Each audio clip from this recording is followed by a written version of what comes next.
So one of the core philosophies and values that we have is just trying new things. I think a lot of what we've done is been experimental in a lot of the phases, and I think you can wait until you're perfectly set up to start something, or you can just kind of go for it, and that's kind of what we've done. 21 Roots Farm is a hobby farm, 21 acres in between White Bear Lake and Stillwater, and we provide agricultural opportunities for people with developmental disabilities.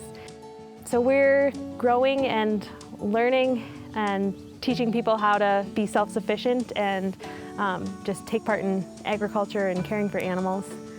So the farm is kind of composed of, we have an orchard, there are 60 different apple trees, 18 varieties. There's a couple sour cherry trees, a plum tree, a pear tree, 4 acres of restored prairie that are native Minnesota plants and flowers, and so it's fun to see that change as the seasons go on and new flowers are popping up all the time.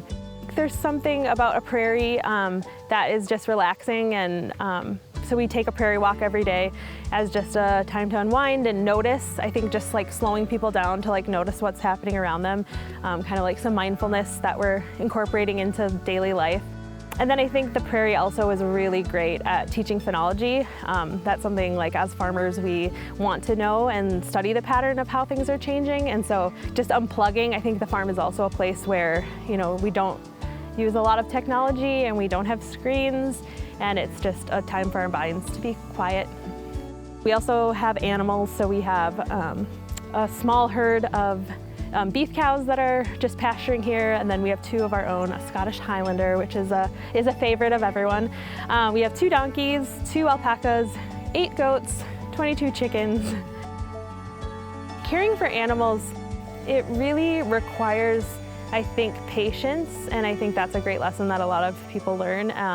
Also just kind of relating to how people interact with each other in personal space is also something that we use as a great lesson. Our alpacas don't like to be touched really, so I think that's a great way to show like, well, some people don't like to be touched, and so do some animals don't like to be touched, and so I think there's that natural calming presence that animals have, and just a way of like interacting with people when people can't really connect sometimes, and we've been able to see that where I'm not able to connect with a certain farmer, but you can see that animal is able to do that. And so the small intentionality is also a huge philosophy that we have, is just keeping things small and intentional so that you get to know our people and our farmers super well, and then I think that kind of shifts and shapes like what we're doing.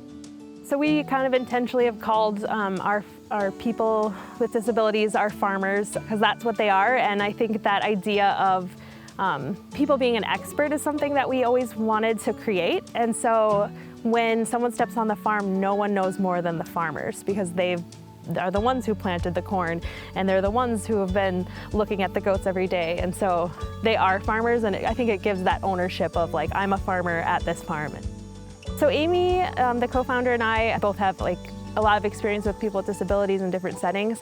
And so I'd worked at a group home and just saw like people going to a day program and then not being challenged. And so just kind of, we're trying to think outside the box of just how do we engage people with disabilities, and just opening up new experiences to see what people like and see what they enjoy. And so the farm is like that perfect place. And so we didn't set out to like start a farm, but animals, growing our own food, and it was kind of like, well, that kind of sounds like a farm. And so that kind of a respite idea doesn't necessarily have to be overnight or for a week, but it can be, you know, 5 hours at a time, and just giving families a chance to be away from each other and just gaining skills and then coming back together. Our programming is very individualized, and it's small and it's intentional, and I think that gives people an opportunity to try a lot of different things. I think there's just so many new things to learn on the farm. So one of the things that we do is really cool is preparing food that we grow in our garden. And so we have a volunteer that comes and she teaches a little lesson, and then they're able to take that recipe and that knowledge of preparing it together, then they can do that at home with their families. So I think that's a cool like idea of respite, is then, you know, being able to share and bring something home. Well, we pack produce boxes every week, and so we know people that are very gifted with math, and so they love to like use the scale and measure all of our ingredients, and so we know, we kind of keep a log. We know people that love to be picking outside, and so then we kind of give people those opportunities. People that love to write, we'll do, labeling our bags and labeling our boxes. So everybody kind of gets to do what they're gifted at, what they love to do. I think one of the lessons I've personally learned from 21 Roots Farm is just the idea that things are beyond my control, and I think that you can see that with the crop, and you can see that with animals, and you can see that with our farmers. I think just that idea of like letting go and kind of just seeing what organically can happen. I'm very biased in the fact that I think a farm is like the perfect example of just so many life skills, and I think it's a very special and unique place to kind of practice those things. We're always open to volunteers.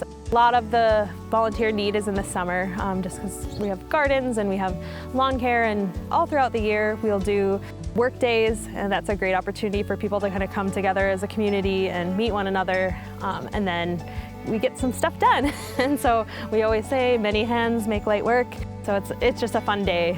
We usually do them in the spring and in the fall. I think the interesting thing about 21 Roots Farm is that it's more than a farm, and it really is like a community. And so just watching all of our farmers interact, they are friends and we are friends, and it's just like a beautiful thing that I don't know how you create that. And somehow it's like organically happened and grown, and that's like so exciting.